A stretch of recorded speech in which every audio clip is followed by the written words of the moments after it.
Hi, I'm David Steigerwald. I'm the director of the History Department's World War II Study Program. And it's my great good fortune today to have a few minutes to talk to Megan Keenan. Megan was in the 2015 cohort. That was the third of our now 7 years with the program. And I want to talk to her some about what she's been doing since, and then we're going to cycle back and talk about what contribution the program has made to where she's gone already and where she wants to go. So first of all, thanks for being here. It's great to see you. It's always fun to talk to you. Definitely, yeah. All right, well, let's go to it. So where you been? What have you done since graduation? So I graduated back in 2015, and then I went straight through to law school at the University of Virginia, and I finished that up in 2018. So now I'm back here in Columbus for a year, clerking with a federal judge with the Court of Appeals here. Well, talk some about that. What judge and how is that work going? What's it done? What have you done that's interesting? And yeah. So forth. I'm with Chief Judge Argyll Cole with the Sixth Circuit Court of Appeals here in Columbus. We sit down in Cincinnati when we're hearing cases, but we're based here. Federal court, especially in the appeals work, can be any kind of case. So I've had things on free speech, reproductive rights, immigration, criminal law. It's really, you sort of run the gamut. So across the board. Yeah. Definitely. And it's great experience coming straight out of law school and sort of getting right into the thick of all of it. Are you helping write briefs or deal with the issues in depth? How is it working exactly? Sure. So clerking is one of those positions where you're sort of doing whatever it is that the judge sees fit. So often we are sort of doing the initial intake, we're reviewing the briefs, we're doing the initial research, sort of getting the lay of the law for any given case.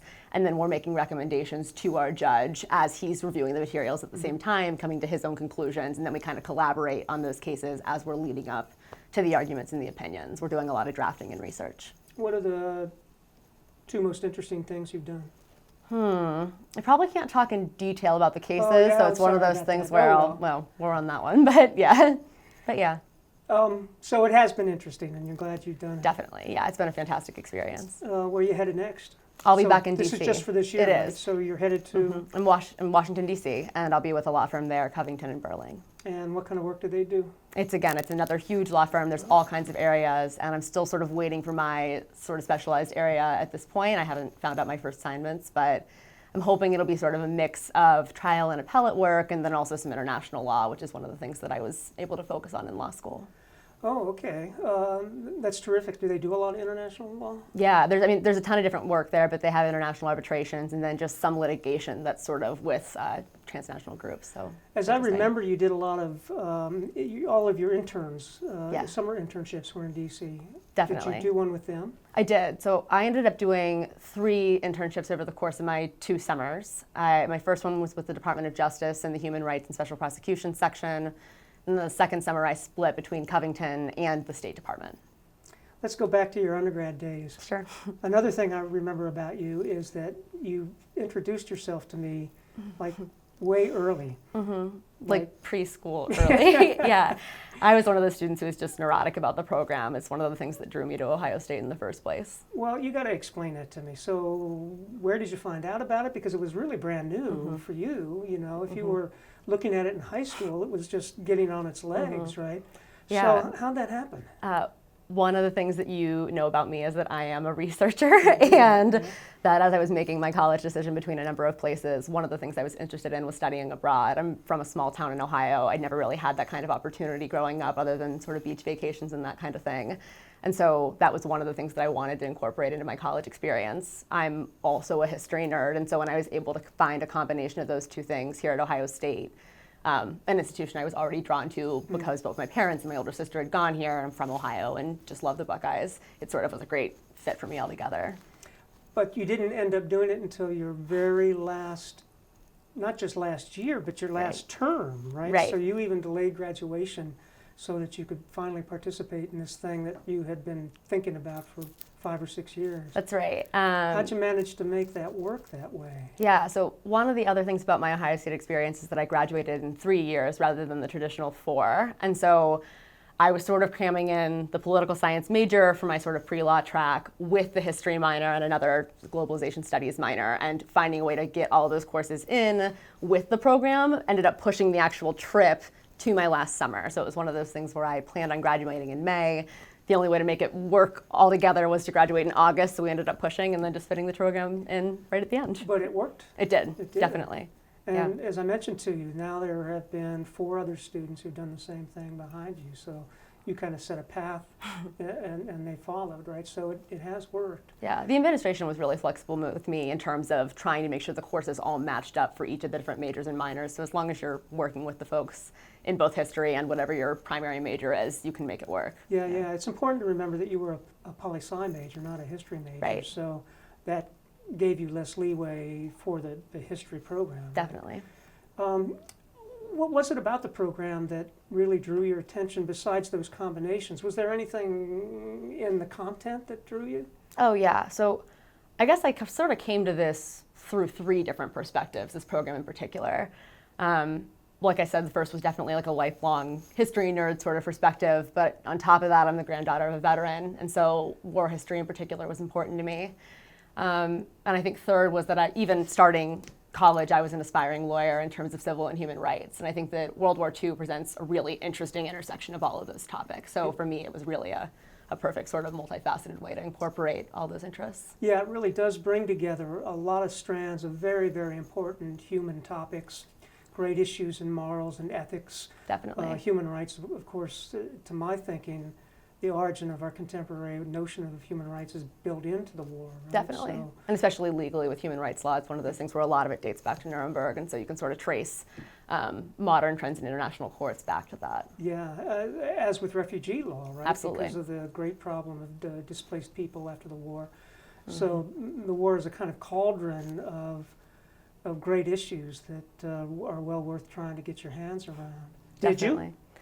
I think so. I mean, surely you're always still learning in this kind of an area, but it presented me with things that I'd never really thought about before, and with just new questions that I've still been exploring in the time since then. So, Were there any other kinds of elements, any kinds of skill building, anything that has helped you as a lawyer? yeah, so I think there are both tangible and intangible ways of looking at that. So I would say on the most concrete side, I think that studying abroad, especially in a very particular area like this, can be a great signal in terms of future opportunities for you as a lawyer. So for me, again, coming from a small town, not spending any time abroad, but wanting to work in international law, this was a huge opportunity for me, and something that in my internships I know made a difference, where my human rights and special prosecutions internship with DOJ, that section got its start prosecuting Nazi war criminals when they were trying to seek asylum in the United States under the guise of being oppressed, when actually they were the ones doing the persecuting. And so obviously having a very niched interest in this kind of a program is a huge flag for those folks that I'm really demonstrated to this area of work. You just taught me something. I didn't know that was the point of origin. Yeah, so they have a number of different areas underneath that section right now, but that was sort of the birth of that section. Wow. So it sort of seemed like a really natural fit for me and for them as well. And even, I mean, looking forward from there to the State Department internship that I was able to secure later, I think that having some sort of international opportunity, if not a prerequisite for that kind of an internship, is definitely a strong factor in the application process. So there are some ways in which it helped me that are very directly linked to the career opportunities I've been able to have.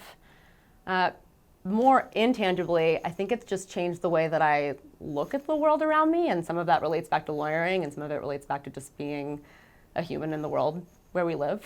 One of the things that I think a lot about right now in particular is that my thesis was rooted in American propaganda, especially as it related to women and sort of the complex roles in which they served in propaganda.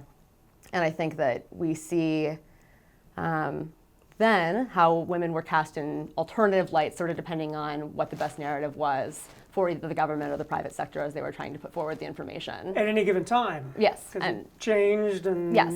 it was partial here and partial there? Yes, whether it was sort of the passive damsel in distress in need of defending by the American soldiers, or the very active, strong-willed woman in the workplace, but at the same time not too strong-willed or not too permanent a figure in the workplace. It was sort of these shifting, sometimes inconsistent narratives. And I think in today's world of alternative facts and fake news, we see those kinds of themes all the time. And so drilling down on those topics is something that is still super relevant to the way that I just process information in today's world.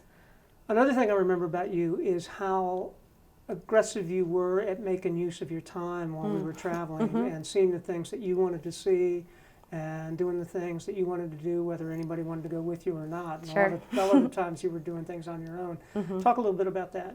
Yeah, so I thought it was a great opportunity, just having never been abroad, to really see a lot of sites, whether they were directly related to the trip or more indirectly sort of cultural sites or just things that I'd wanted to do. One of the things that will always stick with me about this trip is that I've played soccer sort of my whole life, and I was able to go see PSG, Paris Saint-Germain, in Paris, which is just an opportunity that I really won't ever have again. So those kinds of things are just fantastic ways to make use of the time in your study abroad free time. Okay, first of all, you will have a chance to do that Just again. hoping. Don't ever say never Sure. when it comes to that. The other thing, I'm reminded that was a pretty soccer-oriented group. It was. You all were out playing soccer in the school We were fields out and in by the- Bayou. There were fields that we were taking over and just sort of and playing. one pick of your up. comrades went out and bought a soccer That's ball right. so that you had It was kind something enough. to play. Yeah, to pitch in. Mhm. Yeah, I remember that. And I Yeah. also have to tell you that I was worried until the next morning about you all going to that match. Yeah. But everybody showed up, and I know you had a good time. Plus, Oh, yeah. there were extras, right? Because it Definitely. was a championship game, and they partied. Yeah, it was insane. Yeah, but it was, I think at least 3 of us all went together to that one. So it was just a good bonding opportunity with the students and just something that we'd all been looking forward to. Yeah, So. yeah, that was a good opportunity to do something. Yeah. And it's serendipitous, right? It just Right. happened to Oh, just the dates happen while you coincided, were right. there. Definitely. And so you got to take the chance. But I also remember you going to some places in Paris where not very many students wanted to venture, and I don't. It was a folk art Oh, market that's or right. something like that. Sure. 'Cause you wrote a blog on that. Yeah, that's right. There are festivals going on in Paris sort of at any given time, and the one that I went to that stands out to me was about colonial forces and how they intersected with French African culture.